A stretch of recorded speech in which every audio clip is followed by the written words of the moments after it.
You done messed up, Aaron! What's going on, everybody, and welcome to another episode of Tunji's podcast. I am your host, Tunji Taylor Lewis. The title of today's podcast is Annoying Things About Being the Only Black Kid in Class. I'm sure that all the people you live in a location where it's mostly white people, and you've been in a classroom, whether it's elementary, middle school, high school, university. I've been through all of those phases where you're the only black kid, or you're one of maybe two black kids if you're lucky, in the entire classroom. There's some annoying things that come with it. You know what I mean? For the most part, my experience was good. For the most part, my experience was normal, but there are some annoying things that come up every once in a while, right? The first of them being that whenever a substitute teacher was taking attendance, I knew for a fact they were gonna know how to say my name. So I called myself Tunji, but my full first name is Tunji. It's spelled Adetunji. Tunji. And upon looking at the word, you can spell it out. It's not overly difficult. Like, I get that people, Caucasians and people of Anglo-Saxon descent aren't used to seeing a name that's worded in that particular way. But with that being said, there's like some wild names out here that white people have all the time. Just like the clip that we looked at, like Aaron has 2 A's. Name Chloe looks like Chloe. You know what I'm saying? Like, there's some, like the names like Mercedes and all this stuff. Like, there's some wild names that white people have too. Like, it ain't just the African brothers. For whatever reason, it'd be like, they look through the attendance sheets. It's like, Aaron here, Mercedes here. You get to my name and they're like, I'm sorry, I'm not gonna be able to get this right. And I just know immediately that it's me. And I always was just like, you can just call me Tunji. And they're like, okay, thank God, Tunji. And then they moved on. It actually got to a point where I was able to anticipate, when my name was coming up. You know what I mean? Because, they go by alphabetical order by your last name. So when they got to the T's, and my name is Taylor Lewis. So I knew I was near the top of the T's. So when it started to get around the S's, as a matter of fact, I'm just looking at this teacher. They say Aaron, they say Mercedes, and then they look at my name and immediately you can just call me Tunji. I don't even give them a chance to freak out and to, get their, faces red and all that stuff. And hey, man, yo, to all you teachers out there, I know y'all working hard. I know your substitute teachers out here, you trying to get your career started, but when you see people with complicated names, man, just take a deep breath. This is a nice therapy session for substitute teachers. Hey, when you see a name that you don't know how to say right away, just take a deep breath, look at it, go back to your earlier formative days when you were learning how to, read. Just spell it out. Give it the old college try. Hey, it's all good. We'll give you points for making the attempt. On a side note, I was just having a conversation with somebody about this the other day, how people pronounce my name. So it's pronounced Tunji, but people say Tunji all the time. White people say Tunji all the time. And that's just happened my whole life. So when people call me Tunji, I actually don't hear it being pronounced incorrectly, because I've just gotten both versions my whole life. So I actually don't hear it unless somebody makes a note of it. It's no, his name is Tunji. I'm like, oh yeah, I didn't even hear it. But anyway, what's the second thing? Second thing that's annoying about being the only black kid in class.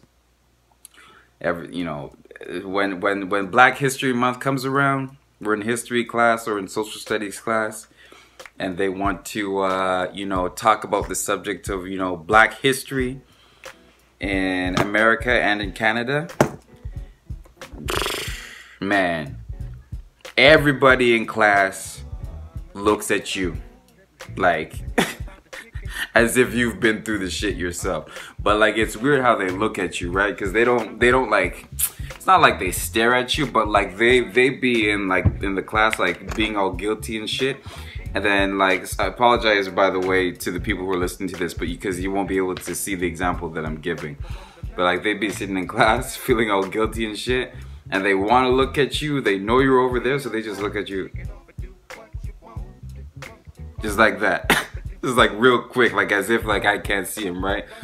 I'm just sitting over here like man, like what is a brother to do in this situation? Like golly, like, and everybody's like, I don't know what they're even looking for. Like, are they looking at me to see how I feel about this situation? It feels shitty.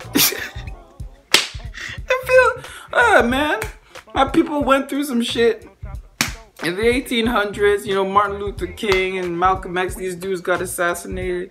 Like, what? You just checking up on me? Like, you feel? I don't know what it is. And then, you know what's the worst thing is like when the teacher, he leaves it to the class to like say what their thoughts are on the situation, but they really want you to say something. So like, and then like they kind of, and like she'll give you like the quick look as well. It's like, does anybody in class want to say a few things about it? It's like, girl, I know you're looking at what? No, you know what? I don't have anything to say. I'm just gonna sit here. I'm just gonna sit here and let one of these white kids talk about what a horrible travesty this was in our history, and they're so glad that we've come so far along. Oh my gosh, man, the struggle was real. The struggle was real. Thirdly, this one's gonna be like a little bit more serious, but it's all good. It's just we're talking, we're talking, struggles and like annoying things about being the only black kid in class. This is something I went through, like, in elementary and middle school. It's just like some kids in class just like, class just like don't like you for no reason. Like, like I was. And like now looking back on those times, like I'm just like, oh, well, like they didn't, like I know why they didn't like me. And like now I know why they didn't quite know why they didn't like me, because, just because, black people are how black people are portrayed and perceived and all that stuff. And like, I was a good kid. Like, I had my, phase in like kindergarten, grade 1. Actually, you know what? I didn't even have my phase in kindergarten, grade 1. I was just like led to, I acted like a 5-6-year-old, and yeah, I would have teachers who were like a little bit harder on me, as far as like putting me into detention and shit for stuff, that for behaving like a child.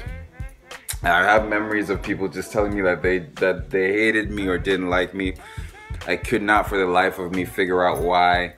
And what's crazy about it is like I internalized that shit and I didn't realize it. Like I just kind of, it definitely stuck in my head, but it didn't like affect me in my day to day, because like, thankfully I, just had an amazing, support system at home. Both my parents were amazing. I had friends that I saw like every week at church. So it's not like I was without friends in general, but I was certainly like without any good friends or close friends while I was at school. And that's something that I'm sure all black people can relate to. It's just like dealing with microaggressions and that shit. And yeah, that was just, I went through that, when I was in school, and I didn't realize that I was going through school until like, I was older and like I had that perspective and looked back on that stuff. And, I'm just glad that, that stuff like led me to where I am now. It definitely led me to be like super people pleasing, but that's part of being, into entertainment and comedy, I guess, is wanting to please people. So it turned out to be for the best. So that's the episode for tonight, y'all. Have a great weekend. Peace out.